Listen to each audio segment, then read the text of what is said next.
के मऊ से, जहां मेरे खिलाफ बोले गए असंसदीय शब्दों का हिसाब 1 जून को जनता देगी, ऐसा राजीव राय ने कहा।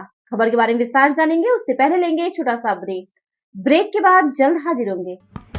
इस खबर के प्रायोजक हैं फास्टको। जल्दी हो जाना तो फास्टको बुलाना। बाइक से लेकर लग्जरी कार, सेल्फ ड्राइव पर उपलब्ध। ग्रुप ट्रेवल के लिए लग्जरी बस भी उपलब्ध। सबसे सस्ता एक बार सेवा का मौका अवश्य दें। व्हाट्सएप करें 9044808808। ब्रेक के बाद आप सभी का स्वागत है। खबर यूपी के मऊ से, जहां समाजवादी पार्टी तथा इंडिया गठबंधन के घोसी लोकसभा क्षेत्र से प्रत्याशी राजीव राय ने मंगलवार को कचहरी पहुंचकर एक सेट में नामांकन दाखिल किया, जबकि बीते 10 मई को भी वह एक सेट में नामांकन कर चुके थे। जानकारी होते ही बड़ी संख्या में मीडिया कर्मी मौके पर पहुंच गए और उन्होंने उनके नामांकन से जुड़े कई सवाल खड़े कर घेरने की कोशिश की। उनका उत्तर देते हुए राजीव राय ने कहा कि हमें पता चला कि सारे लोग 4-4 सेट में नामांकन दाखिल कर रहे हैं। मेरा पहला सेट ही सही था। मुझे चेकलिस्ट भी मिल चुकी थी जिसमें सब कुछ सही था, फिर भी हमने नामांकन भर दिया। उन्होंने कहा कि सरकार ने 4 सेट में नामांकन भरने का ऑप्शन दिया है, तो हमने भी सोचा कि भर ले। हालांकि उन्होंने सरकार की भी चुटकी दी। उन्होंने कहा कि सरकार कुछ देती है नहीं, जो मिल रहा है उसी का उपयोग कर ले। देखें मऊ से दीवान चंद की रिपोर्ट। मुझे पता चला कि सारे लोग 4-4 सेट दाखिल कर रहे हैं, हालांकि उसका कोई मतलब नहीं है। मेरा पहला सेट ही सही था, मुझे चेकलिस्ट मिल चुका था, फिर भी हमने भर दिया। सरकार ने अगर 4 भरने का ऑप्शन दिया तो हम सदुपयोग कर लें। सरकार कुछ देती तो है नहीं, तो जो दी है उसी को भर ले। कोई मजबूरी तो नहीं है इसके पीछे? मजबूरी क्या हो सकता है, वही काफी टेस्ट करना।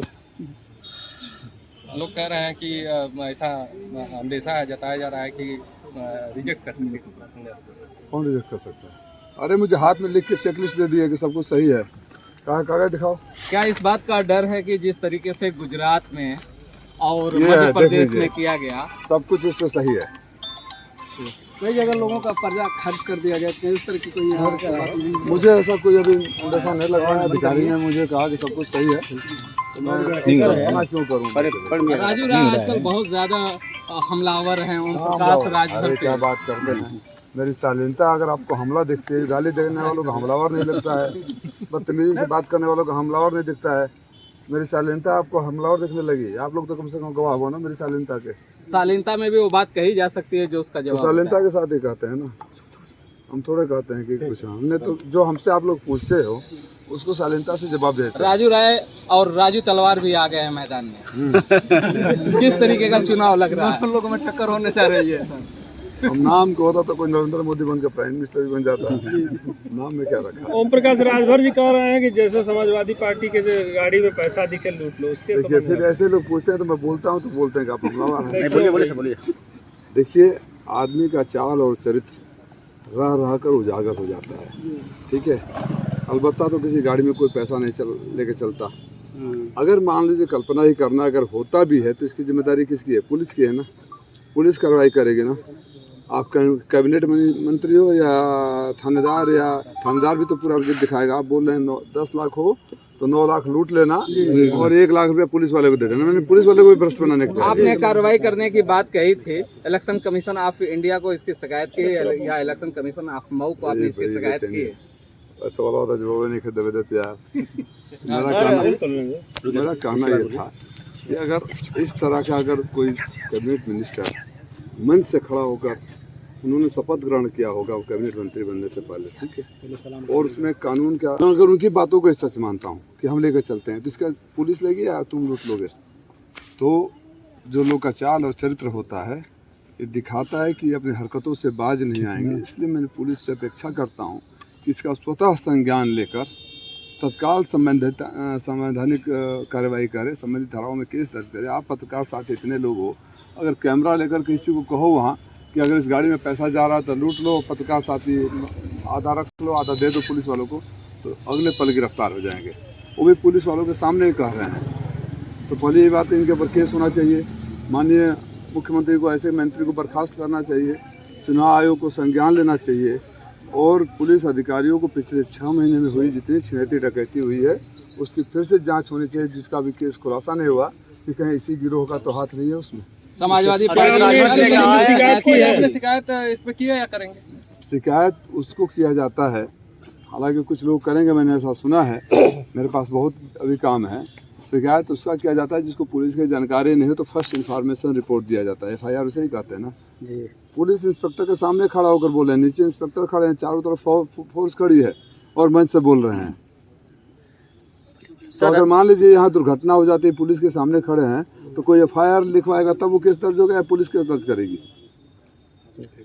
सर, अरविंद राजभर ने कहा है कि अखिलेश यादव का पैसा आपके पास है, पूरा पैसा, इस पे क्या कहेंगे आप? वही लेकर आते थे और उसमें से बहुत मार लिए गए होंगे, इनकी आदत जो है ना। मोदी जी ने कहा कि तो इसका मतलब बात सही मानी जाए, बात सही मानी जाए क्या कि पैसा अखिलेश यादव जी का आप ही के पास है? अब इनकी बात को अभी भी सही मानते हो तो मुझे आप पर तरस आएगा, पहले उन पर तो आता ही है। अभी ये क्या क्या बोले, आप पत्रकार साथियों से बोले हैं, खाली बोलता हूँ ना एंटरटेनमेंट एंटरटेनमेंट एंटरटेनमेंट, मजा लो, मनोरंजन हो। देखो धूप है, गर्मी है, पसीना है, तनाव है, हंस लो, मुस्कुरा दो। क्यों ऐसे नॉन सीरियस लोगों को आप सीरियस लेते हो जो उलझन उनकी भाषा बोलते रहते हैं? उनका कारण बोलने का वजह सिर्फ इतना होता है कि अगर इस तरह बोलेंगे तो आप लोग नोटिस लोगे। आप लोग देख रहे हो जगह जगह आप ही के वीडियो वायरल हो रहा है, जनता भगा दे रही है। सपा की सरकार बन सकती है तो बोलता हाँ बन सकती है। छड़ी पर आपको वोट देने में कोई दिक्कत नहीं है ना? हाँ दिक्कत है तो वोट मत देना। वोट दे नहीं रहा है, जनता भगा दे रही है, नोटिस कोई ले नहीं रहा है, तो उल जलूल बयानों से आप सुर्खियों में बना रहना चाहते हैं तो करें। और एक बात और बोलें, जो उनके बच्चे जो संस्कार, मेरे बच्चे जिस तरह से ऊँची भाषा और अहंकार भरी भाषा का इस्तेमाल मेरे लिए कर रहे हैं। मैं आप पत्रकार साथियों, अगर आपका पड़ोसी लगातार आपके दुख सुख में खड़ा है, मैं उदाहरण छोटा सा देता हूँ, मैं एक टीचर रहा हूँ ना, आपका पड़ोसी लगातार दशकों से आपके सुख दुख में खड़ा है और एक नया आदमी आकर आपको उल्टा सीधा बोलने लगेगा, आपके पड़ोसी को बोलने लगेगा, तो आपको गुस्सा आएगा कि नहीं आएगा? तो अगर मुझे इस तरह के शब्दों का उपयोग किया जाएगा, गाली गलौज की भाषा, घटिया स्तर की बातें कही जाएगी, तो अपनी चाल और चरित्र और संस्कार का परिचय देंगे। घोसी की जनता को इस बात को गुस्सा बहुत है, 1 तारीख को निकालेंगे। तो क्या ओम प्रकाश राजभर आपको टेंशन दे रहा है? टेंशन दे रहा है, क्या बात की? राजीव राय नाम होगा टेंशन देने का? टेंशन ऐसे टेंशन देने। एक लंबे टाइम के बाद मोदी जी ने कहा अडानी अंबानी का नाम लेते हुए कि टेम्पू में भर भर के राहुल गांधी को पैसा पहुंचाएंगे। हाँ देखिए, यहाँ क्या उनके प्रत्याशी के पिताजी मंत्री जी कह रहे हैं कि अखिलेश यादव का पैसा मेरे पास है। वो बोला अडानी अंबानी ने टेम्पो में भर। चलो मोदी जी ने इतना तो माना कि अडानी अंबानी के पास टेम्पो भर भर के पैसा है, हाँ, जो आज तक। अब ये बदलते मौसम की वो है, मौसम बदल रहा है, कुछ दिन बाद आप मीडिया साथियों का भाषा भी बदलेगा, देखना। आप तो खैर नीचे वाले हो, ऊपर वालों की भाषा बदलनी शुरू हो गई, देखा कि नोटिस किया कि नहीं किया? भाषा